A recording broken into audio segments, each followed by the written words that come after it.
ఏదైనా ఫోన్ చేస్తే red colour button నొక్కాలి.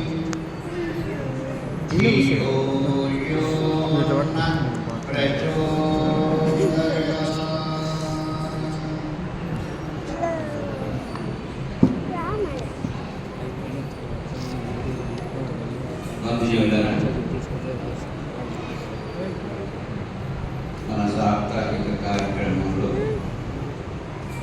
రెండవ రోజు సాయంత్రం కార్యక్రమంలో మనం కొన్ని మాటలు ప్రయత్నం చేద్దాం. మనం ఏంటంటే ప్రణవ్ కుమార్ గారు చెప్పే ఎందులోనైనా సరే కొన్ని మాటలు మనకి వస్తూ ఉంటాయి. సంస్కృతి, తర్వాత ఏమో ఉద్గీత, ఇలాంటి పదాలు వస్తుంది. ఇంకా చాలా పదాలు ఉన్నాయి, అవన్నీ వస్తుంటాయి వారు చెప్పే మాటలు. ఏమిటి అసలు ఈ ఉద్గీత? అందుకనే చాందోగ్యోపనిషత్తుకారులు చెబుతున్నారు. ఎవరు చెబుతున్నారు? ఏషాం భూతానాం పృథివీ దశ, సమస్త భూతముల యొక్క సారం ఏదంట? అనండి, మీరు అంటే నాకు బాగుంటుందమ్మా. సత్సంగం కదా. నేను ఒక మాట అనుకుంటే మీరు ఒక మాట అనుకుంటే ఇచ్చుకోవటం పుచ్చుకోవటం, ఇవ్వటం పుచ్చుకోవటం, ఇదే సత్సంగం. అంటే ఏదో ఒకటి చూస్తుంటే ఏదో వింటాం అని అట్లా ఉండదు, అట్లా ఉండకూడదు కూడా. చక్కగా మనం ఏంటి, ఒక కుటుంబ వ్యవస్థ ఇది, ఆర్య కుటుంబ వ్యవస్థ. అలాగే మన మతం, ఇలాంటి కొన్ని ఉన్నాయి మాటలు. మన మతం ఏది? మతో ధర్మ. మనకు మతం లేదు, ఏముంది? ధర్మం ఉంది. మనం మతం అనేది మనకి మనుషుల చేత వస్తుంది. ఎవరో ఒకరు మనుషులు ఒకరు స్థాపించి దాన్ని చెప్పుకుంటుంటే అది మతం అవుతుంది. మన దానికి ఎవరున్నాడు? ఎవడున్నాడు? ఎవడన్నా? ఎవరు లేదు. అందుకని మతో ధర్మ, ధర్మమే మన మతం. ఇది బాగా పెట్టుకోండి. చాలా మంది అంటారు ఇది మతమే కదా అంటుంటారు. మనం పొరపాటు పడకూడదు. మన మతం ఏంటంటే ధర్మం. ధర్మం అనే పదానికే మతం అని కూడా అర్థం ఉంది. ఇందులో రెండు రకాలు అంటుంది. కులం అంటారు. కులం అంటే ఏంటి? పూరేకి ఎడమ, తర్వాత వాళ్ళు వీళ్ళు అని 100 ఉన్నాయి. వట్ల పేర్లు ఉన్నాయో ఈ కులాల పేర్లు కూడా అన్ని ఉన్నాయి అంట. కానీ అసలు కులం అంటే ఏంటి? వంశము. గుర్తుపెట్టుకోండి, కులము అంటే వంశము. ఇప్పుడు మన కులం ఏది? మన వంశం ఏది? ఋషులు. ఋషుల సంతానం మనం. ఋషుల నుంచి ఉత్పన్నమైన సంతానం మనం. ఎవరు అడ్డకూడదు, ఎవరు పుట్ల, అందరూ ఋషి సంతానమని. ఎవరు తక్కువ కాదు, ఎవరు ఎక్కువ కాదు. తక్కువ పనులు చేస్తే వాడిని కడబడితే అవతలకి నెట్టేశారు. మరి ఆడానికి పంపుడైతే వశిష్ఠుడు ఎవరు చేస్తున్నాడు? వశిష్ఠుడు ఎవరిని చేసుకున్నాడు? అరుంధతి ఎవరు? కడజాతి. అందుకని ఇవన్నీ ఉండవు. ఎందులో నుంచే మహానుభావులు ఉత్పన్నం అవుతారు. అందుకని ఉన్న వాటిలో ఋషులైన వాళ్ళందరూ పక్క దయానందులు, బ్రాహ్మణులు, ఈ కలియుగంలో చెప్పారు. మొన్న తగ్గిన వాళ్ళంతా ఎవరు? ఎక్కువ కడవాళ్ళే. ఒక అమ్మకాయ పుట్టిన వాళ్ళు కాదు, అనేక మంది రకరకాలుగా పుట్టారు. రకరకాలుగా వాళ్ళ జన్మలు వచ్చినాయి.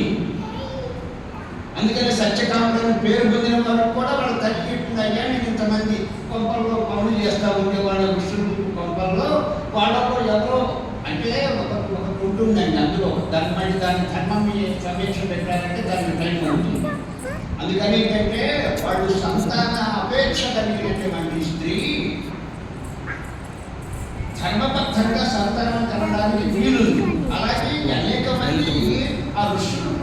సంతానం ఇచ్చారు, అభీష్టాన్ని నెరవేర్చారు. ఇప్పుడు అక్కడ దాకా దయానందుడు ముందు చెప్పారు స్వామీజీ, కూర్చుని తపస్సు చేస్తున్నారు. ఒక నది ఒడ్డున కూర్చొని తపస్సు చేస్తున్నారు మన స్వామీజీ. చేస్తుంటే ఒక విడో చాలా అందమైన మంచి వయస్సులో ఉంది. వీళ్ళంతా మరి పుట్టదారులు ఉన్నారు కదా, మనకంతా చుట్టూ అందరూ పుట్టదారులే కదా. ఆర్య సమాజానికి ఎలా ఉంటారు పుట్టదారులు? చుట్టూత కబళించుకుంటారు. ఆ కబళించుకున్న వాళ్ళలో ఒకడు ఉపాయం చేసి ఈయన మీద ప్రయోగించి ఏంటి చూద్దామని చేశారు. చూస్తే నిజంగానే ఆయన తపస్సులో ఉన్నాడు. ఆమె వచ్చింది, కాళ్ళకి నమస్కారం చేసి వెంటనే ఎంత తగిలింది తెలుసుకున్నాడు. నమస్తే కళ్యాణ్, ఏమిటి అంటే ఏమి లేదయ్యా, నాకు ఒక్కటే కోరుకుంది, ఇది నాకు అది చేరకుండానే నా భర్త పోయాడు. నేను నేను చూసిన తర్వాత, నీ గొప్పతనం ఇవన్నీ విన్న తర్వాత, నీలాంటి పుత్రుడు ఒకరు ఉంటే నాకు జన్మ ధన్యమైపోతుంది, అందుకని పుత్ర భిక్ష పెట్టున్నాయన అని అడిగింది. అది ధర్మమేగా, స్త్రీ తప్పు లేదుగా అడగటం, ధర్మబద్ధంగా చూస్తే తప్పు కాదు. అడిగింది. అడిగినప్పుడు ఈయనేమనాలి?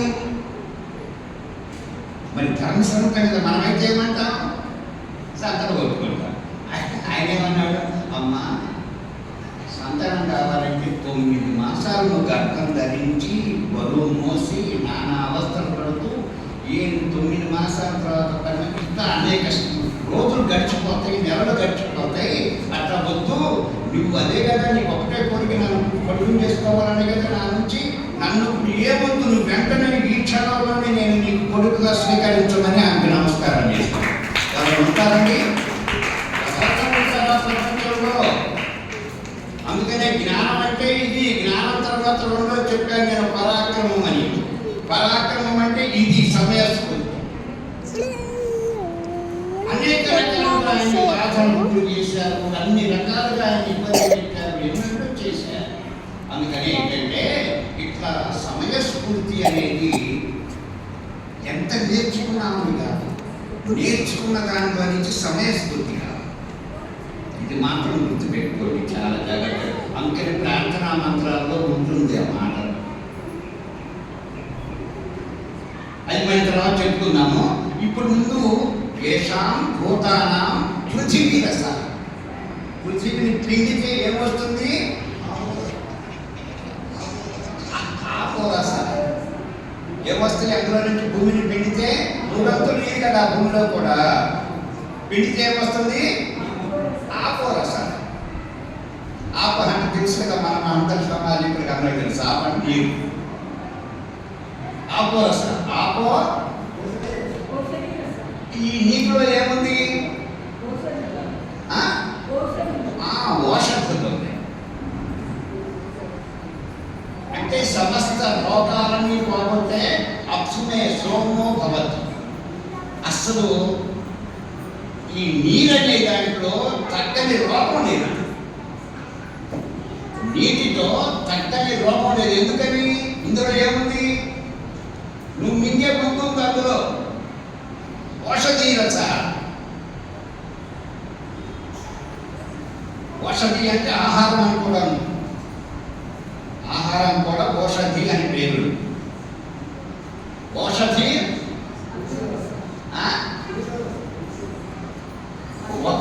ఓషధంలో నుంచి ఏం ఉత్పన్నం అవుతుంది? బీజం ఏర్పడుతుంది. బీజమే పురుషుడు కానీ, పురుషుడు అంటే ఒక స్త్రీ అనుకోకండి, స్త్రీ అదే కదా అనుకోకూడదు. పురుషుడు అనే పదానికి అర్థము పురుడు పుషతి. పురుడు అంటే ముందు, పుషతి అంటే దగింపజేసేది అని అర్థం. దగింపజేసేవాడు అని. ఈ మానవ జన్మ దేనికి వచ్చిందో దాన్ని కూడా దహింపజేసే శక్తి ఉంది. ఎవరికి? ఈ శరీరం. అందుకని స్త్రీకి కూడా పురుషుడు అని పేరు. పురుష అనే పదము స్త్రీకి ఉంది, పురుషుడికి ఉంది. ఎందుకంటే ఆ పురుష పదంతో ఏమవుతాడంటే ఈ ఈ జన్మకు కూడా ఎందుకు మిగిలి ఉంది, నాకు ఈ జన్మ వచ్చిందో దాన్ని కూడా తుడిచేస్తుంది. అంటే ఏంటి దానివల్ల? దానికి ఏంటి పేరు? మోక్షం వల్ల. ఈ పురుషుడికి ఏముంది ప్రత్యేకించి మనం చెప్పుకున్నాం. మనం పురుషో వాగ్రస. ఎవడు కష్టవాయనకి సత్వాయన, ఎవరు నన్ను ఇక్కడ పంపాడు? కష్టవాయనకి సత్వాయన. ఎవరు పంపాడంటే సత్యస్వరూపైన పరమేశ్వరుడు నన్ను పంపాడు. ఎక్కడికి? భారత బృందం పంపాడు. కస్మైత్వాయ వ్యక్తి దేనికోసం పంపాడు నిన్ను?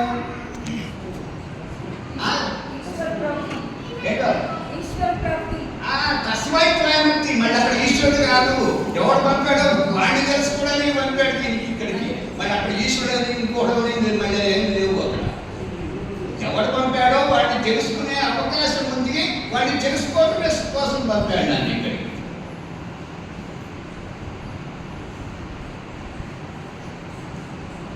మరి ఎట్లా తెలుసుకోవాలి? అందుకని ఇప్పుడు భగవంతుడు చూడాలని అందరికీ ఉంటుంది మనస్సులో. మరి కనపడ్డగా మరి ఇప్పుడు ఎట్లా తెలుసుకోవాలండి? అందుకనే ఒక వేల మంత్రం చెప్పి అంతి సంతం నా జహాతి, అంతి సంతం నా పశ్యతి. వాడు ఎందుకు కనపడ్డు?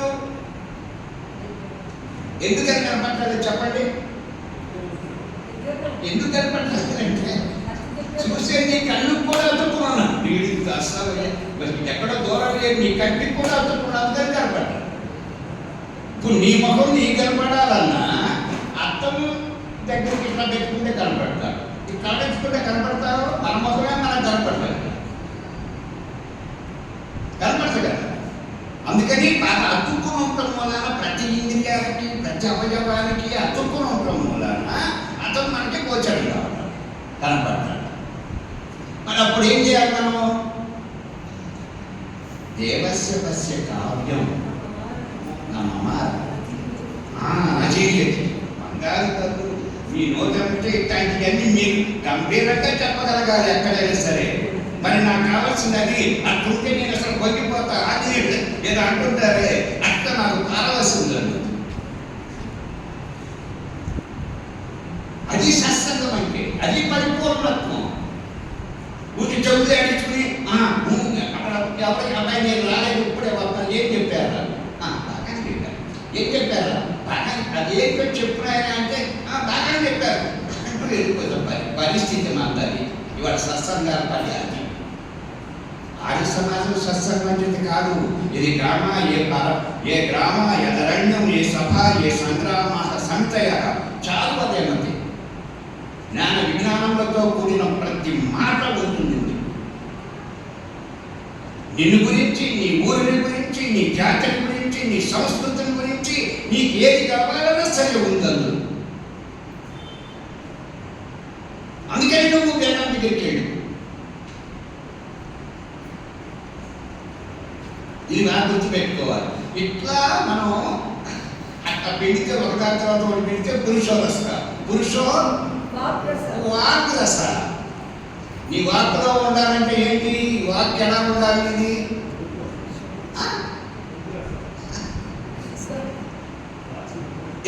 ఈ వాక్ అనేది చాలా గమ్మత్తైందండి. శివాస్త ఏక అశివాస్త ఏక తిశ్రోవాచార్యుత అంతరస్మి. ఒక భాగమే బయటకు వస్తుందట నీ వాక్. నీ వాక్కు ఒక్క భాగమే నీ అభిప్రాయాన్ని వ్యక్తం చేసే ఒక్క భాగం మాత్రమే నీ నోటి వెంట వస్తుందట. తగ్గినంత ఎక్కడుంది? తగ్గినంత ఎక్కడుంది? తిశ్రోవాచం ఇస్తే అంతరస్మిన్ నీలోనే ఉంది. డ్యాన్స్ చేస్తుంది, అదే రకరకాలుగా మారుతుంది. ఎన్ని రకాలుగా మారుతుందో నువ్వు గనక మోసం చేసావంటే నిన్ను ముంచేస్తుంది. అందుకని మనసా అయితే తత్వాచారు తత్వాచ కర్మనా కరు చెప్పడానికి సంప్రప్రతిష్ఠితే. ఏదైతే సంపాదించాలనుకున్నావు దాన్ని చేయడం అందులో లేకపోతే అది నిన్ను పిండేస్తుంది. అందుకని నువ్వు తూచి ఆచి తూచి నువ్వు చెప్పగల నీ సామర్థ్యతను బట్టే మాట్లాడు. ఊరికి అర్థపడుతూ మాట్లాడు. ఒక మాట మాట్లాడేమంటే ఎట్లుండాలి? అది వేద సిద్ధాంతం తెలిసిన వారు మాట్లాడడానికి ఎక్కడ ఉంటుంది? అది దయానందుడే నిరూపణ. మనందరం ఎంత పనికిరాని వ్యధలను కూడా మహాపురుషులు తయారు చేశారు ఒక మాటతో. మన దాంట్లో ఒక పాట ఉంది. ఆ పాట రాసిన వాడు ఎవరు చూసా? పరమ దుర్మార్గుడు.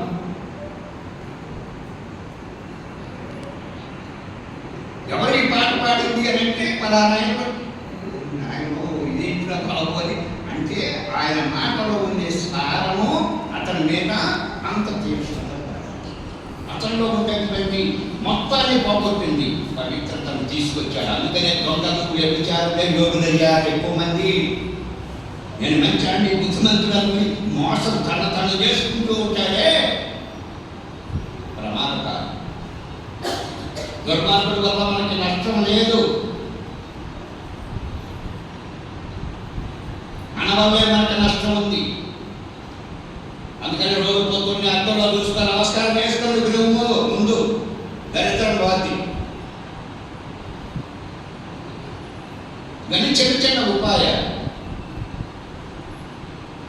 అందుకని ఈ నీరు అనేది ఉంటే ఇది దానికి ఎవరి పేరు? నీరుకి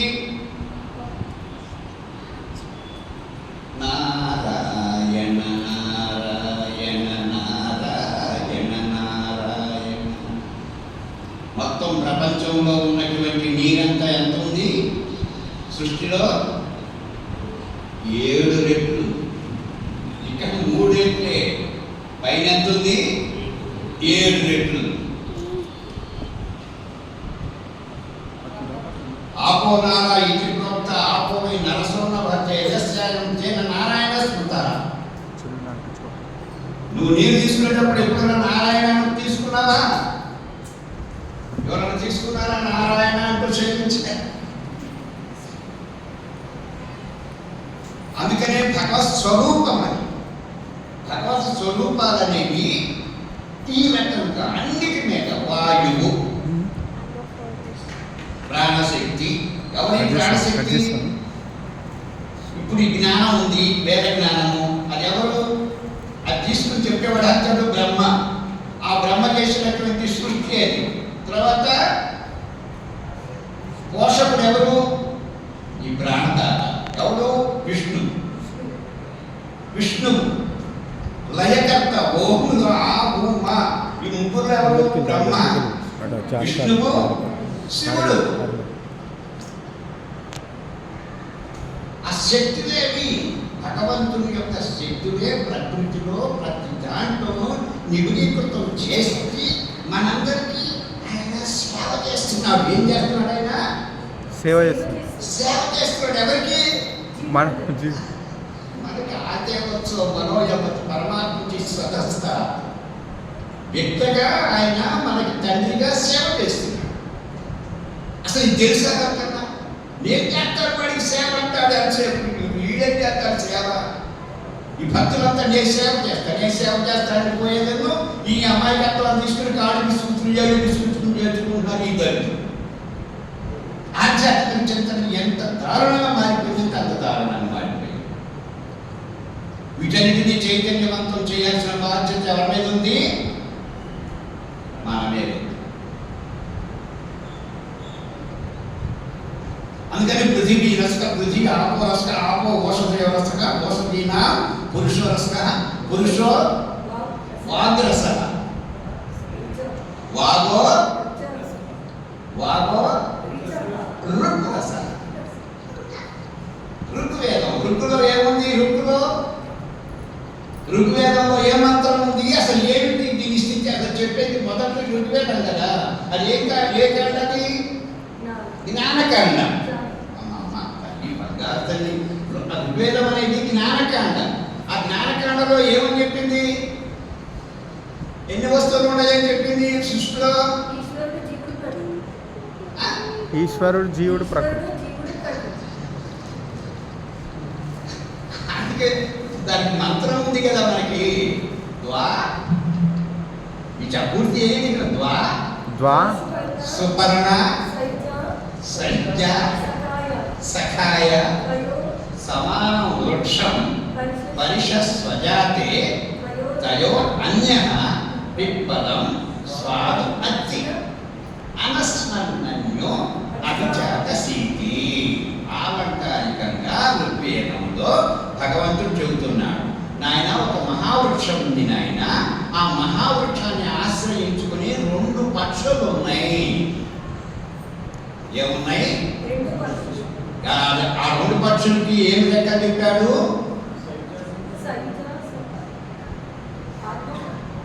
బంగారు రెక్కలు.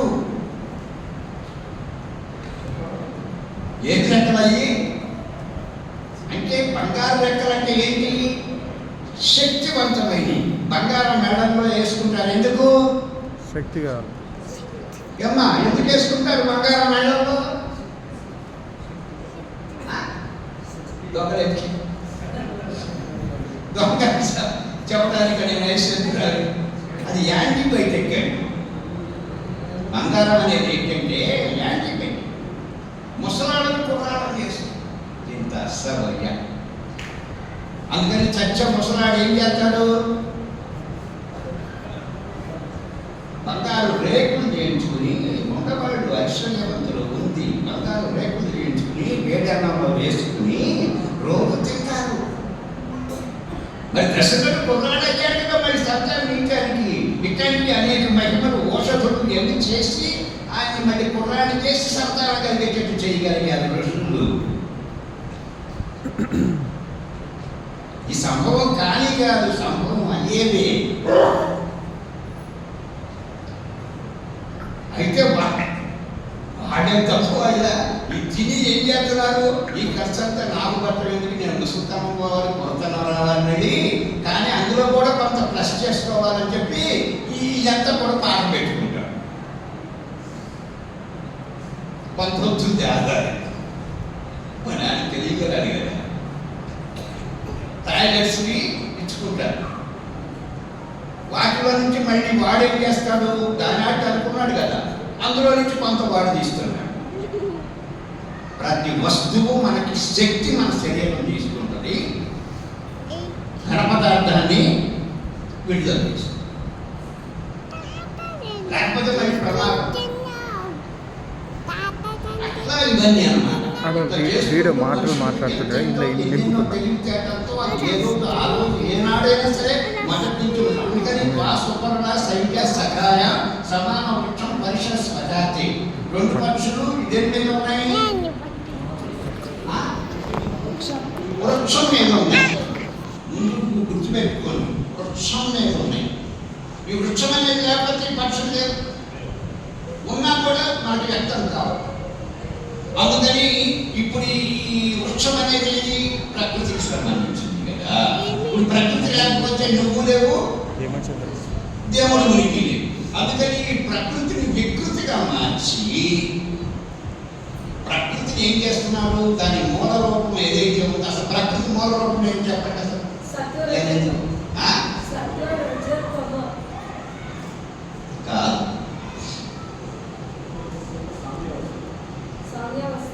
సామ్యావస్థలో ఉన్నప్పుడు అది అదృశ్యం. సామ్యావస్థలో ఉన్నప్పుడు అదృశ్యం అంతే, కనపడదు. సామ్యావస్థను కనుక మనం ఎక్కువ తక్కువ 1:2, 2:6, 8:8, ఎట్రాలిస్ట్ మీద అట్లా కనుక మారిస్తే అప్పుడు స్థూల ప్రపంచం ఏర్పడుతుంది. అది ఏంటంటే అది చెప్పడానికి, ఇది ఎట్లా స్థూల వస్తువుగా మారిందో చెప్పడానికి ఈ సత్వరజస్థాన సామ్యావస్థ ప్రకృతి అన్నారు. కానీ సామ్యావస్థ కాదది అసలు. అసలేంటి దాని మూల స్వభావం? మారనటువంటిది స్వభావం. అసలు దానికి మారకుండా ఉండే స్వభావం ఏది ఉన్నది?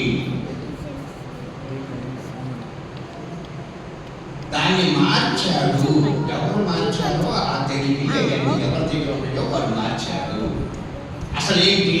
తమ ఆశ్రితమస్త బోధమగ్రే ప్రకేతం శరణం సర్వమాయుధం తుచ్చేన బపిహితం యథాశ్రీతం బసస్తైక గాయతైకమని. చెబుతున్నాడు. ప్రకృతి మొదటి మెటీరియల్ ఏంటంటే అదొక చీకటి, అంధకారం, అజ్ఞానం అంతే. స్థూలరూపం లేదు.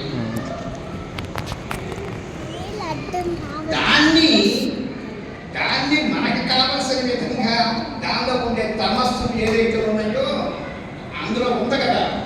అసలు ఏంటి ఆ మాట అంధకారంగా ఉండదు. అంధకారానికి ఏం చేశాడు? అంధకారాన్ని ప్రకాశింపజేశాడు. దేంతో?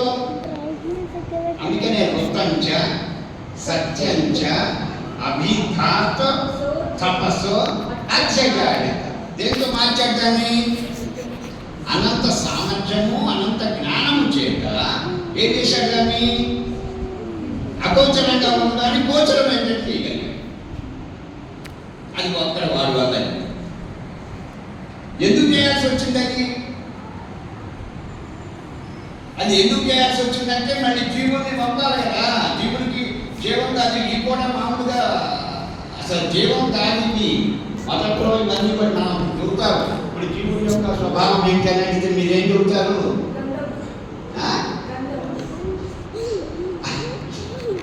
ఇచ్చాద్వేష సుఖ దుఃఖ జ్ఞాన ప్రయత్నాశ్చ ఆత్మలో నెగ్గాలి అని చెబుతారు. నిమిషోన్వేష జీవన మనోగతేంద్రియాలంత వికారాः ఇచ్ఛాద్వేష సుఖ దుఃఖ జ్ఞాన ప్రయత్నాశ్చ ఆత్మలో నెగ్గాలి అని చెబుతారు. ఆత్మకి వృత్తి ఏంటంటే ఇది చెబుతున్నారు. ఏవి? ఇవన్నీ చెబుతున్నారు. నిమిషోన్వేషం జీవన మనోగతేంద్రియాలంత వికారాः ఇచ్ఛాద్వేష సుఖ దుఃఖ జ్ఞాన ప్రయత్నాశ్చ ఆత్మలో నెగ్గాలి.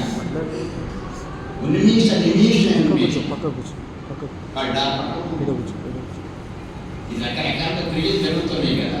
ఇవన్నిటిని బట్టి అందులో ఒకడు ఉన్నాడు అని చెప్పగలుగుతున్నాము అన్నారు. ఎవరున్నాడు అందులో? జీవుడు, ఒక ఆత్మ. అది ఆత్మ ఎలాంటి ఆత్మ? ఈ పక్షులు రూపంలో ఏం చెప్పాడు? 2 పక్షులు ఉన్నాయి అన్నాడు కదా. 2 పక్షులకి ఏమున్నాయి? 2 రెక్కలు ఉన్నాయి. 2 రెక్కలు ఏంటి? 2 రెక్కలు ఏంటి? ఒకటి జ్ఞానము. జ్ఞానం ఎక్కడైతే ఉంటుందో అక్కడ ఏముంటుంది? ధర్మం, క్రియ కూడా ఉంటుంది. జ్ఞానం అంటే కదిలిచ్చే స్వభావం, క్రియ. జ్ఞానం ఉన్న చోట ఇంకో దాన్ని కదిలించే శక్తి ఉంది. జ్ఞానం లేని వస్తువు ప్రపంచం అంతా కదులుతుంది కదా. కదిలే వస్తువులన్నీ మరి జ్ఞానం కలిగేనా? ప్రపంచంలో మన శరీరం కదులుతుంది. ఎక్కడ రాకూడదు, మన అందులో బయటికి పోవద్దు. మన శరీరం కదులుతుంది. నా నోరు పట్టడుతుంది, ఇవన్నీ కదులుతున్నా నేను. నా శరీరం కదులుతుందంటే ఇది గడవా చైతన్యమా? ఏమండి? గడవా చైతన్యమా నా శరీరం? కదులుతుంది కదా మరి. సరిగా జడము జడం జడమే కదా. మరి ప్రపంచంలో అన్ని కదులుతున్నాయి కదా. కదిలేవి ఏంటి? జడాలే. కదిలేవి ఏవైతే ఎక్కడ ఉన్నాయో అవన్నీ కూడా జడాలు. ఇది ముందు మీ పిల్లలకి చెప్పండి. ఇది పెద్ద సైన్సు. సైన్స్ ఏంటి? వేదం గోచరం కాదు. వేదం అంటే సైన్స్ అసలు లేదేది. సైంటిస్ట్ అనుకుంటాడు మేము ముందని. ఇది ఎక్కడ ముందు అవుతారు? ఈ ఉపాయాలను చెప్పింది వేదం. అందుకని పదార్థ విజ్ఞానం అవసరం. పదార్థ విజ్ఞానం అంతా సైన్స్. ఇప్పుడు కదిలిస్తుంది. కదిలించేది ఏదైతే ఉందో అది కదులుతా. ఇప్పుడు రైలు పోతుంది పట్టాల మీద. రైలు ముందుకు వెళ్తుంది, కానీ పట్టాలు ఆనే ఉన్నాయి.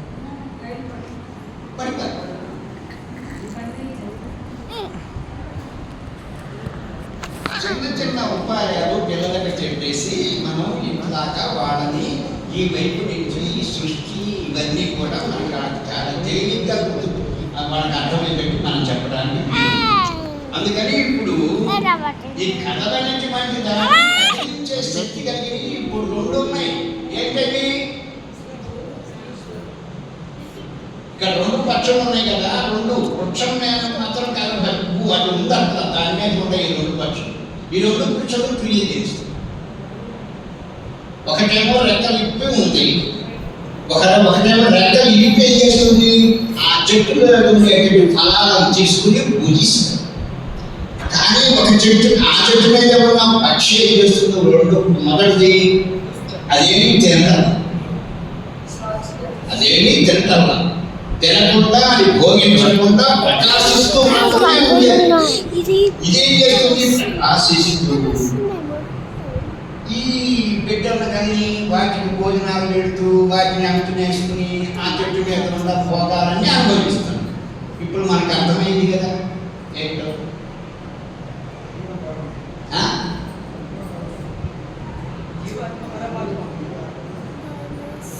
జీవాత్మ పరమాత్మ అంటే ఇప్పుడు భోగించేది మనము భోగించాలి కదా, మనం భోగిస్తున్నామంటే శరీరం ఉంది కాబట్టి దీనికి ఇది పోషించుకోవాలని ఆహారం తీసుకోవాలి మనం.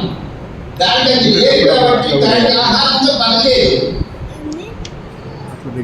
అందుకని ఇక్కడ మనం భోజనం చేస్తున్నాం, వాడికి భోజనం లేదు, అయినా మనం మేళాల మోసాలు పెడుతున్నాం. దైవమగానే ముందు మేళ శుభ్రంగా పెడతాడు, అందులో చేస్తున్నాడు, అన్నమే చేస్తున్నాడు తెలియదు, పెట్టినట్టు నష్టం చేస్తాడు, శుభ్రంగా తింటున్నాడు. చెబుతున్న అసలు విషయం అనేది ఇది. ఇట్లాగా మనుషులు దేవుళ్ళు కూడా అన్నం పెడుతున్నారు. తినేవాడు తింటున్నాడు అని నమ్మేవాళ్ళు ఉన్నారు. నమ్మేవాళ్ళు ఉన్నప్పుడు నేను ఓకే మన అయ్యా తింటే మరి ఇది ఉంటారు కదా, ఎక్కడ పెడుతున్నారు, ఎక్కడ కట్టారు అని విసర్జన చేయాలి కదా. జనాహారం ఏదైనా విసర్జన చేయాలి కదా, తప్పదు కదా ఎవరికైనా.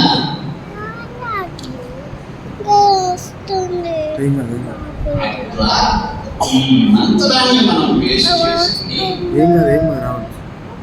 ఇద్దరు జ్ఞానులు ఉన్నారు ఈ సృష్టిలో. ఒక చెట్టు అనేది అది ఏమవుతుంది, జ్ఞానం కూడా జ్ఞానం లేదు, జ్ఞానం ఉంది లేదని కాదు, నా దగ్గర ఎప్పుడు ప్రాణి అది బ్రతకడానికి కావాల్సినటువంటి మూర్ఛా స్థితిలో ఉన్నటువంటి ప్రాణి. అది మూర్ఛా స్థితి. మందట్టుగా ఆహారంగా ఉపయోగించుకోవడానికి కావాల్సిన అద్భుతమైనటువంటి నిర్మాణంతో కలిగినటువంటి ఈ దేహంలో ఉన్నాము. అందుకని వాడు పంపాడు కదా, పంపినప్పుడు మనం ఏం చేయాలి, కర్మనే వాము వేశాలని చెప్తున్నాం కదా. కర్మలు ఏ కర్మ చేయాలో ఆ కర్మలు. ఇప్పుడు రోజు మనం చేసే పనుల్లో పాపాలు ఉంటున్నాయి కదా, చేసే కర్మ చెయ్యాలి కదా. మనం జీవన వ్యవస్థ కోసం చేసుకునే వాటిలో పాపాలు ఉంటున్నాయి కదా, అన్ని పుణ్యాలే కదా, పాపాలు కూడా ఉంటాయి కదా. మరి పాపాలు ఎట్లా పంచసోన బృహస్పత్య చుల్లి పేష విపస్కర ఖండని చోదకుంభ పద్యతే అస్తువాహయ. ఎవరు? మను. అరే నాయన, నువ్వు తప్పదు, బ్రతకాలంటే పాపం చేయక తప్పదు. చేను దున్నందే విత్తనం వేయాలి వీలు లేదు. దాన్ని సాగు చేయాలంటే పదులు పెట్టాలి, పదులు వేయాలంటే దున్నాలి. దున్నాలి అంటే ఏమవుతుంది, దున్నినప్పుడు క్రిమి కీటకాలు అనేక ప్రాణులు చస్తాయి. చెయ్యక తప్పదు, చేస్తేనే సేవ్. అందుకని ఏం చేస్తారు, ఆ సేకరణ చేయాలంటే తప్పు చేయించి తప్పడలా. మరి ఇట్లాంటి జీవనంలో మనం శ్వాస ప్రశ్వాసం చేసుకుంటాం. మనం ఈ శ్వాస ప్రశ్వాసము కూడా పాపమేగా, శ్వాస ప్రశ్వాసం కూడా పాపమేగా. గ్రిములంతా కొన్ని చర్చ వస్తున్నాయి బయట, కొన్ని ఏమో లోపలే ఉంటున్నాయి, రకరకాలుగా ఏదైనా కానీ ఇవన్నీ కూడా ఈ క్రియల వల్ల ఇది జరుగుతుంది, పాపం జరుగుతుంది. పుణ్యం అట్లా ఉంచండి. పుణ్యం ఏంటంటే మనం బ్రతకడం, ఇచ్చినంత వరకు బ్రతకాలి కదా, బ్రతకడం పుణ్యం. కానీ ఈ పుణ్యం సాధించుకోవాలంటే కొంత పాపం జరుగుతుంది. అలాగే మంచి నీళ్ళు కూడా పెట్టుకుంటాం, అలాగే కూరగాయలు పెట్టుకుని కోస్తూ ఉంటారు మా తల్లులు. అందులో పురుగులు ఉంటాయి, మధ్యలో చేస్తాయి, మనకు తెలియదు. పిండి దంచుకుంటూ ఉంటారు. అవి కింద పడ్డప్పుడు చేమలు జాగ్రత్త తొక్కుతూ ఉంటాము, చేస్తూ ఉంటాయి. అట్లాగే ప్రతి క్రియలోనూ మనం నడుస్తున్నాం, మన కాళ్ళ కింద పడి ప్రాణులు చేస్తున్నాయి. కొన్నిటిని రక్షిస్తాం, తెలిసిన వాటిని రక్షించడానికి ప్రయత్నం చేస్తాం, అయినా తప్పదు. అందుకని తప్పనటువంటి పాపాలకి నివృత్తి ఏమిటి అని అంటే వీటన్నిటినీ కూడా భగవంతుడు స్వరూపమైనటువంటి అగ్ని ఉన్నదే, ఈ అగ్నితో ఆ పాపాలన్నీ పోగొట్టుకోవచ్చు. పోగొట్టుకోవచ్చు అంటే ఏంటి అర్థం? చేసి పోతాయనా? చేసి పోవు. రేపు చెయ్యబోయే వాటికి కూడా ముందుగానే ప్లాన్ వేసుకుని రోజు నిత్యాగ్నిహోత్రంకే. అందుకని ఓం అనే అక్షరం ఉంది కదా, ఓం అనే అక్షరంలో అకారం ఉకారం మకారం ఉన్నాయి చెప్తున్నాం కదా. అకారం ఏంటి? విరాట్ స్వరూపుడు, అగ్ని స్వరూపుడు, విశ్వస్వరూపుడు అన్నారు. విరాట్ స్వరూపుడు అంటే ఈ ప్రపంచం మొత్తం విరాట్ స్వరూపుడు. ఎందుకు విరాట్ స్వరూపంగా మార్చాల్సి వచ్చింది అంటే వివిధం నామ చరాచరం జగత్రాలయితి ప్రకాశయితి సమిర. ప్రకాశింపజేశాడు. అన్నింటిని ఉన్న వాటిని తయారు చేస్తున్న విధి విధానాల ప్రకారంగా అవన్నిటిని కూడా మనకి తెలిసేటట్టు ఉపయోగించడానికి వీలయ్యేటట్టు తయారు చేసి పెట్టాడు. దానికి విరాట్ స్వరూపం అంటారు. అంటే విరాట్ స్వరూపంలో ఉన్న వస్తువులన్నిటినీ అన్నిటి యొక్క స్వరూపం ఎవరిది? పరమాత్మ. ప్రకృతిలో ఉండే ప్రతి వస్తువు యొక్క స్వరూపం నిలిపెంగా మెటీరియల్ మొదట ఏదైతే ఉందో దానిలో ఏమీ లేదు. అదొక మూల వస్తువు. దానికి తన శక్తినిచ్చి తన స్వరూపాన్ని ఇచ్చి ప్రతిదాన్ని ఇప్పుడు నీటికి కూడా ఆ స్వరూపం ఇచ్చి దానికి నారాయణ అని పేరు పెట్టి నీకు గొప్ప పోషకిగా నీ శరీరంలో ఉపయోగపడేటట్టు చెప్తాడు. అప్సుమే సోమో అప్రవీణం ఎన్నింటికంటే అంత గొప్పదన్నమాట. నీరు 80% రోగాలను మనం పోగొట్టుకోవచ్చు. అప్పుడు తీసుకునేటప్పుడు మాత్రం మనం ఏమని తీసుకోవాలి? దాని శక్తి పెరగాలంటే అది నారాయణ స్వరూపంగా భావించి మాత్రమే అది తీసుకోవాలి. వృధా చేయకూడదు. తీసుకున్నది నీకు ఆ శక్తి 100% ఉపయోగం. భగవంతుని శక్తి అది. అట్టగా విష్ణు శక్తి వాయు ప్రాణశక్తి, అలాగే జ్ఞానశక్తి బ్రహ్మ. ఇట్లా ప్రతిదీ పెట్టామని ప్రతిదీ చూసుకున్నాం అనుకోండి. భగవంతుడు అనంత నామాలు ఉన్నాయి కదా, అనంత నామాలు ఏటికి ఉపయోగపడుతున్నాయి? ప్రకృతిలో ఉండే అనేక వాటి అనేక వాటి యొక్క శక్తులను అది గుర్తుపెట్టుకోవాలి. అందుకని ప్రతిదాన్ని ఉపయోగించుకునేటప్పుడు నారాయణుడు మనకి సేవ చేస్తున్నాడు, విష్ణువు సేవ చేస్తున్నాడు, బ్రహ్మ సేవ చేస్తున్నాడు, అట్లా లక్ష్మి సేవ చేస్తున్నది, సరస్వతి సేవ చేస్తున్నది. సరస్వతి ప్రచేతయతి కేతున ధియో విశ్వ విరాజతి. ఆ సరస్వతి నేనేం చేస్తుంది? విరాజన చేస్తున్నాడు. ఆ సరస్వతి అనే పేరుతో ఆమె సరస్వతి అంటే మూలార్థం ఏంటి తెలుసా? అసలు సరస్వతి అంటే సమయస్ఫూర్తి అని. దయానంద సరస్వతి. సరస్వతి అంటే జ్ఞానం ఉండటంతో పాటు జ్ఞానాన్ని సమయస్ఫూర్తిగా ప్రదర్శించేటువంటి గొప్ప మహిమ ఉన్న వాళ్ళకి సరస్వతి అని పేరు. రావద్దు. కృష్ణానంద సరస్వతి ఆయన మొదటి పేరు పెట్టింది నేనే. కృష్ణారెడ్డి కృష్ణారెడ్డి రెడ్డి సోదరు ఏదయ్యా ఇది ఇంకా దగ్గర ఆయన సమాజంలో అనగానే స్టేట్ మీద వెంటనే సరస్వతి కూచిపూడి అనేది అనౌన్స్ చేసేది. దాన్ని కాపాడుకున్నాం. చాలా చాలా జాగ్రత్తగా కాపాడుకోమని చెప్తున్నా. అసలు ఒక మనిషి యొక్క సత్వాలు అట్లా రకరకాలుగా వాటిని ఉపయోగించుకుంటారు. దానికి ఉన్నటువంటి ఇది తెలుసుకుని మనం ఉపయోగించుకుంటాం. అది గుర్తుపెట్టుకో. అట్లాగే పురుషో రస పురుషో వాగరస వాగో రుక్కు రస. ఆ రుక్కులో ఏమన్నదంటే ఇంకో సృష్టి యొక్క మూల సిద్ధాంతంలో ఉన్న మంత్రం ఎక్కడుంది? ఋగ్వేదంలో.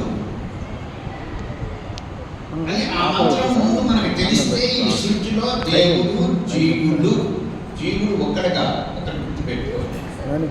దేవుడు మాత్రం ఏకం సద్విప్ర బహుధా వదంతి.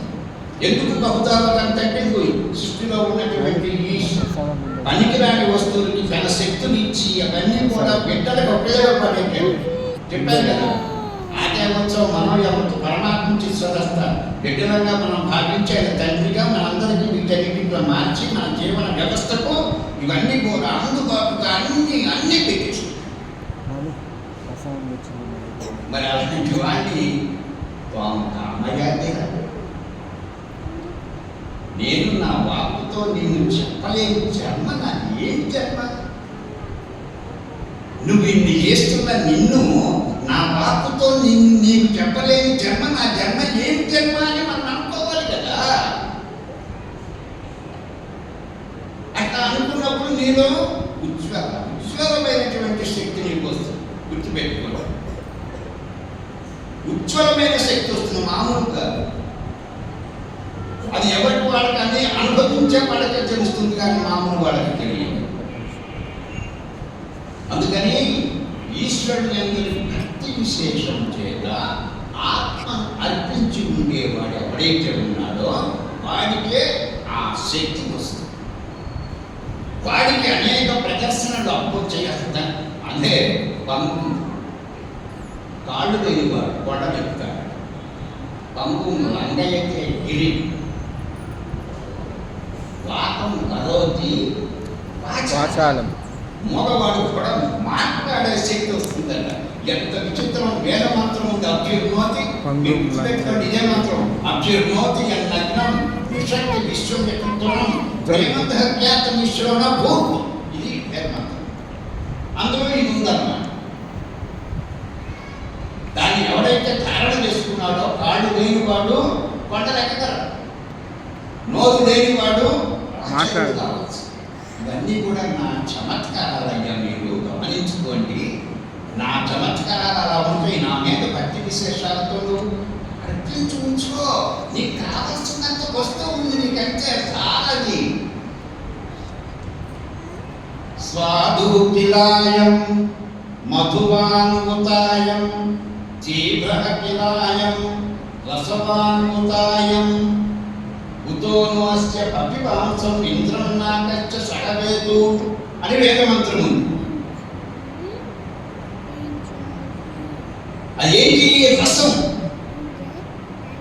నేను మాట్లాడేవాడంటే నా మాటలో ఉండేటువంటి రసం ఏదైతే ముందు భక్తి విశేషాలతో ఆత్మనిపించుకున్న నా మనస్సు ప్రయోగించే మాటలో అశక్తి తప్పకుండా ఉంటుంది, ఉండి తీరాలి. అనుభవించండి, నీకే వస్తుంది. ఒకరు చెప్పేది కాదు, ఒకరితో మనకు అనవసరం. మాటలతో చెప్పడం కాదు, ఆచరణలో ఉండు.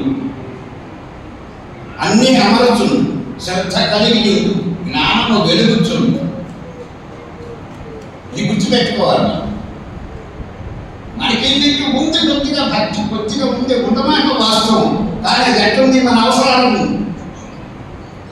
మన భక్తి ఎట్లుందంటే, ప్రపంచంలో ఉన్న వాళ్ళ దేవుడి భక్తి ఎట్లా ఉందంటే మన అవసరాలకు మాత్రమే. అవసరం నీకే మాత్రం లడ్డు దొరుకుతూ నా కుటుంబం వదిలేస్తాడు.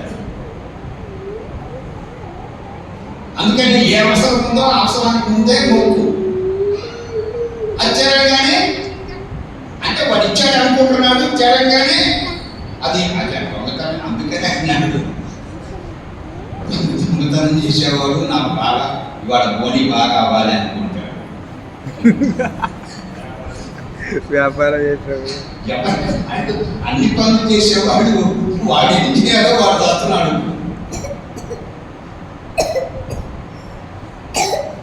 ప్రతి ఒక్కరు మంచి ఎంతో న్యాయకార్యం చేస్తానంటాడు, న్యాయకార్యం చేసుకొని తప్పడం లేదు. నేను గెలవాలంటే నేను గెలవాలనుకుంటున్నాను. ఏం చేస్తాడు వాడు?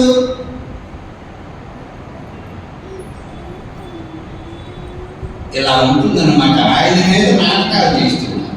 అది చాలా తప్పు. అలాంటి వాడు ఎప్పుడైనా సరే మహాఘోరమైన నరకంలో పడతారు అని కూడా చెప్తున్నాడు. అట్లా ఎప్పుడు రాజకీయం చేయకోకండి భగవంతుడు.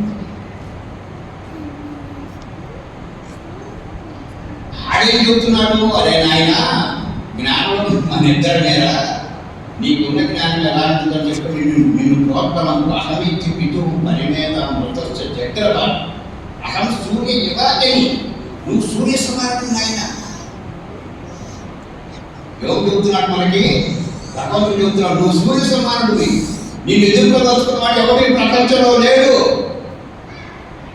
నీకంత శక్తి ఉంది, దాన్ని కాపాడుకో, జాగ్రత్త పెట్టుకో, మంచిగా వాడు, ప్రపంచానికి ఉపయోగపడు, అది నీకు ఇప్పటికిప్పుడు అవుతుంది అని ఆయన సలహా చెబుతున్నాడు. అందుకని ఎప్పుడు కూడా నేను ఎందుకు నా వల్ల ఏమవ్వదు అని అనేటువంటి దీనస్థితిని ఎవరు పెట్టుకోకండి అని ముఖ్యంగా చెబుతున్నాడు.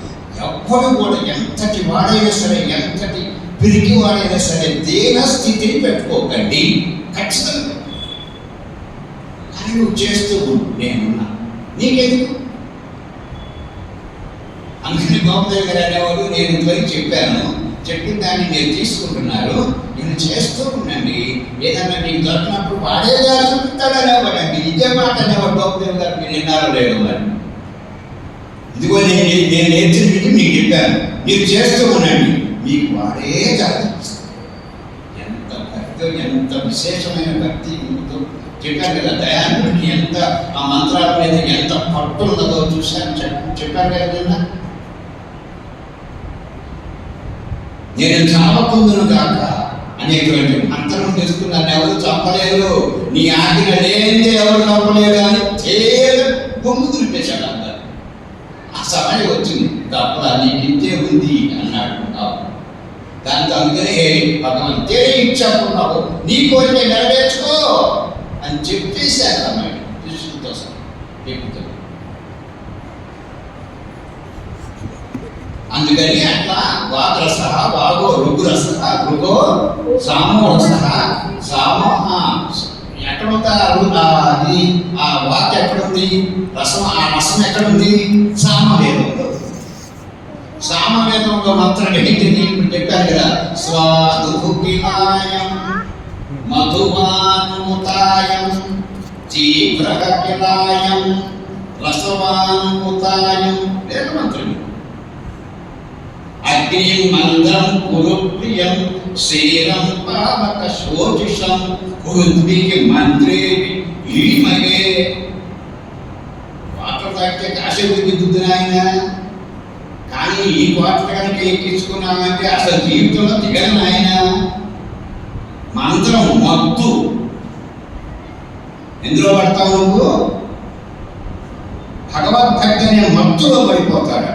మత్తుపై వెనక మా ఈ గృహస్థులలో ఫోటోలు ఉంది, భజనలు చేస్తూ వాళ్ళ ఫోటోలు కూడా ఉండవు, వెళ్తూ ఉంటారు అంతే. అది ఆ రోజుల్లో ఆ ఫోటోలు ఉండే వెనక. ఇప్పుడు అసలు అట్లాంటివి లేవనుకోండి, వెనక అట్లాంటి భక్తి ప్రాపత్తి. అలాగే దేవుడికి, మన దేవుడికి బొమ్మలు వేశారు. దేవుడికి అసలు బొమ్మ గీసిన వాడెవరు? ఇప్పుడు రాముడికి బొమ్మ గీసిన వాడెవరు? రాముడికి బొమ్మ రామాయణంలో ఉందే? ఉందే చెప్పండి. లేదు లేదు. ఆజానుభావం, అడవింద కళాయకాక్షం, నది ఇట్లాంటి వర్ణనలు అనేకం ఉన్నాయి. అలాగే విష్ణువుని గురించి కూడా మీ అందరికీ తెలుసు. శ్రీశ్చతే లక్ష్మీచ పత్న్యా బహోరాత్రే పాశ్వే నక్షత్రాన్ని రూపమస్తునం వ్యాప్తం కృష్ణ ఈశానమా ఈశాన సర్వలోకమా ఈశాన అని వేరే మంత్రం. ఆ మంత్రాన్ని ఎక్కడ వర్ణించి ఆర్టిస్ట్ చేశాడు? ఆ వేసిన వాడెవరు? రాముడు బొమ్మ వేసిన వాడెవరు? జీవుడే. ఇప్పుడు బజార్లో కూడా బొమ్మ వేస్తుంటారు, గీసేవాడు వాడెవరు? కళ్ళున్నాడా కళ్ళు లేనాడా? కళ్ళున్నాడు. వాడే కదా. వాడు దేంతో చూశాడా? ఈ వనాన్ని మనోనేత్రంతో చూశాడు. మనోనేత్రంతో చూస్తూ మనోనేత్రంతోనే స్టేట్ చేసేది. ఎక్కడైనా పొరపాటు ఉంటుందా? రంగు కానీ ఏదైనా సరే చెప్పండి. మరి కళ్ళుండి మనం అంటే కళ్ళుండి ప్రయోజనం ఏంటి నీకు? కళ్ళు లేని ప్రయోజనం వాడికి ఏంటి? ఈ శక్తి ఎక్కడి నుంచి వచ్చింది వారికి?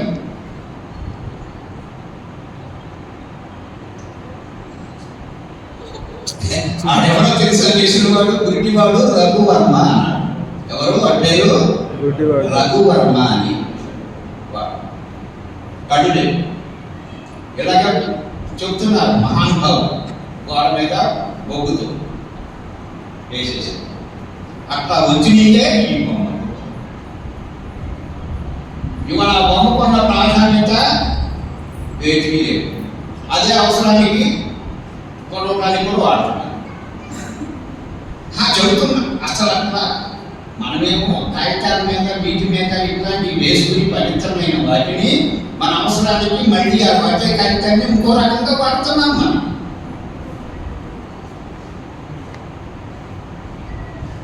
మరి భగవంతుడు మనం ఏ రకంగా గౌరవించుకుంటున్నావా అవమానం చేసుకుంటున్నావా? నువ్వు ఇంతేను, నీకు శక్తించి నువ్వు ఈ పట్టణంలో ఉంటావు, నీకు బతికంతే. నువ్వు వ్యక్తులు నేను పెడితేనే కూడు నీకు, నేను పెడితేనే పువ్వు, నేను పెడితేనే నీకు ప్రసాదం, లేకపోతే లేదు అనే స్థితికి దిగజార్చావా లేదా దేవుడు ఇవాళ? ఇవన్నీ ప్రేమగా గొప్పగా ఉన్నాయి. అందుకనే భారతదేశం ఇవాళ ఏమవుతుంది? పతన స్థితి ఏంటి? ఎందుకంటే ఎవరినైతే మనం కనీసంలో నువ్వు గౌరవించకపోయినా అగౌరవపరచకపోతే కనీసంలో నువ్వు బాగుంటావు. నీ అతి తెలివితేటలతో ఏం చేస్తున్నారు మనం ఇవాళ? భగవంతుణ్ణి రకరకాలుగా మార్చేసి చాలా నీచ నికృష్టమైనటువంటి దీనితో ఉపయోగిస్తే పక్క వాళ్ళు వచ్చి దీన్ని విమర్శిస్తూ చేస్తున్నారు. అది చెప్పు చేసింది మనమే. అందుకని నువ్వు దేనిలో పొరపాటు పడితే ఏదైనా పోతే ధనం పోతే మళ్ళీ తిరిగి సంపాదించుకోవచ్చు. పునర్వ్యక్తం, పునర్భార్య, పునర్మయ్యి ఏదైనా సరే పోయి ఏదైనా పోతే కష్టపడి వాళ్ళ రేపు సంపాదించుకోవచ్చు. అసలు నీకు ఆత్మశోభ లేకపోతే ఇంకేది నువ్వు సంపాదించావు తగలబడి. అసలు మానవధర్మ వస్తుందా? మానవధర్మ ఎట్లా వచ్చింది అసలు నీకు?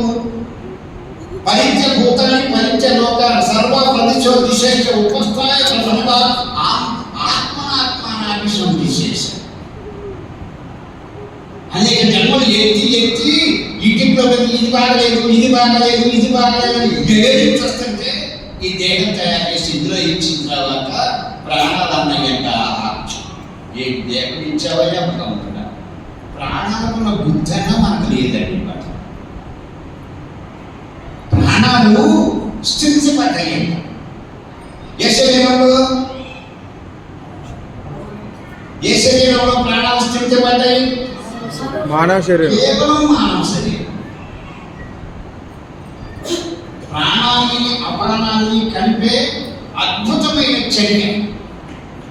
ప్రాణాన్ని అపానాన్ని ఏదో నాకు తెలియకరమా అని చెప్తున్నారు, నాకు తెలియదు. కానీ ఆ పండితులు వాళ్ళంతా కూడా ప్రాణాయ స్వాహ ప్రత్యేకించి అంటున్నారు. కలిపి చదివితే పర్వాలేదు అనుకోండి. అసలు మామూలుగా కూడా విడిగా కూడా ప్రాణాయ అంటున్నారు. అపానాయం కదా, అపానం కదా. దాన్ని కలిపి చదివినప్పుడు ప్రాణాయ అన్నారు. విడిగా చెప్పేటప్పుడు ప్రాణము అన్నప్పుడు అపానం అన్నారు కదా. అపానం అంటే ఇచ్చినప్పుడు ప్రాణమే అంటున్నారు. ప్రాణం అంటే సేవించేది, నీలోకి వచ్చేది. అపానం అంటే బయటకు వెళ్ళేది. మరి ఎందుకు చేస్తున్నారో కొంచెం అంశం నాకు తెలియదు. అక్కడ భూర్భవః స్వః, భూర్భువః స్వః కాదు. ఇప్పుడు ఆయన చదువుతుంటే చక్కగా భూర్భువః స్వః అని ఏర్పడుతుంది. మరి విద్వాంసులు కొంతమంది చదువుతున్నారు, వాళ్ళు భూర్భవః స్వః, భూర్భువః స్వః. తత్సవితుర్వరేణ్యం ఏమంటున్నారు? తత్సవితుర్వరేణ్యం అంటున్నారు. తత్సవితుర్వరేణ్యం ఏంటి? తత్సవితుర్వరేణ్యం పదం ఉందా? తత్సవితుర్వరేణ్యం కదా. అది స్పష్టంగా పలకడానికి ఏమైంది? సవిత పశ్చాత్త పురస్కార సవితో ధరాత్తో.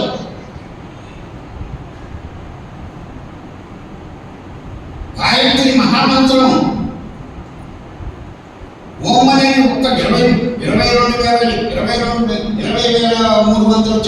400 దాకా 500 దాకా ఉన్నటువంటి మంత్రాల యొక్క సారాలు ఈ 2 మంత్రాలు.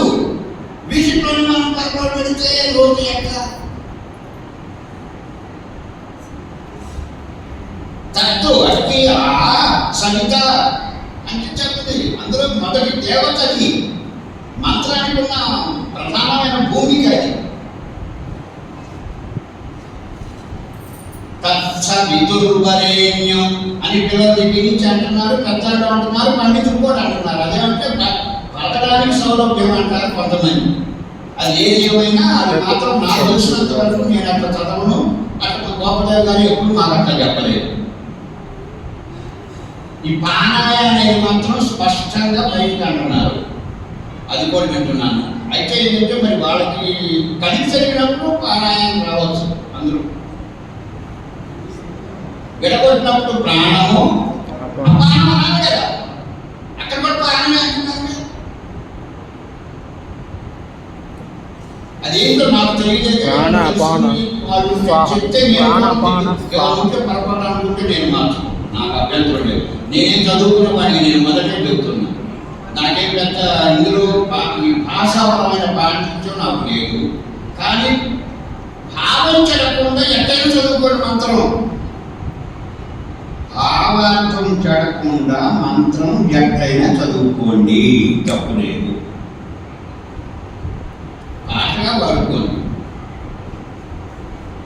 రకరకాలుగా మీరు వారు ఎవరైనా సినిమాలు మీరెందుకు చూశారు కదా, అట్లా కాకుండా మీరు భావం చెడిపోకుండా మీరు భావం తద్భవతి. చాలా మంది ఏమిటంటారు, యద్భావం తద్భవతి అన్నారు కదా. మట్టి పెట్టడం బెల్లం బెల్లం బెల్లం అంటే అడుగుతా, మిఠాయి మిఠాయి మిఠాయి అందులో నుంచి రావచ్చు, అది వేరే విషయం. మట్టి బెల్లం పట్టుకుని బెల్లం బెల్లం అంటే బెల్లం అవుతుందా? మరి ఇది కూడా అందుకని సత్యం అంటే మాత్రం అది యద్భావం తక్కువ. అందుకని దయచేసి ఏంటంటే ఇలాంటివి అనేక రకాలైనటువంటి కొన్ని ఉన్నాయి. అదేదన్నా ఉంటే నాకు కూడా తెలియజేస్తే నేను కూడా నాకు ఈ సమస్య లేకుండా ఉండిపోతుంది. ఏది ఏమైనా ఇది ఒకటి మాత్రం గుర్తుపెట్టుకోండి. ఇంకా రేపు తర్వాత విషయాలు మనం వింటున్నాము. చాలా అద్భుతమైనటువంటి పరమాత్మ రసం అండి అది. పృథివీ రసక పృథివీ ఆపో రసక ఆపో ఔషధయో రసక ఔషధీనా పురుషో రసక పురుషో వాగ్ రసక వాగో రసక ఋగో సామ రసక సామో సామో ఉద్గీతో రస ఉద్గీతో రస. అందుకనే మనకి ఓం ఎలా ఉంటుంది? ఓం మధ్యలో అది అదే ప్రాణం, అదే ఉద్గీత. అందుకని ఓం జపం అనేది ఇక మామూలుది కాదని దాని గురించి మనం రేపు చెప్పుకుందాము. సమయం అయింది. మీ అందరికీ కూడా ధన్యవాదాలు తెలియజేస్తున్నాను.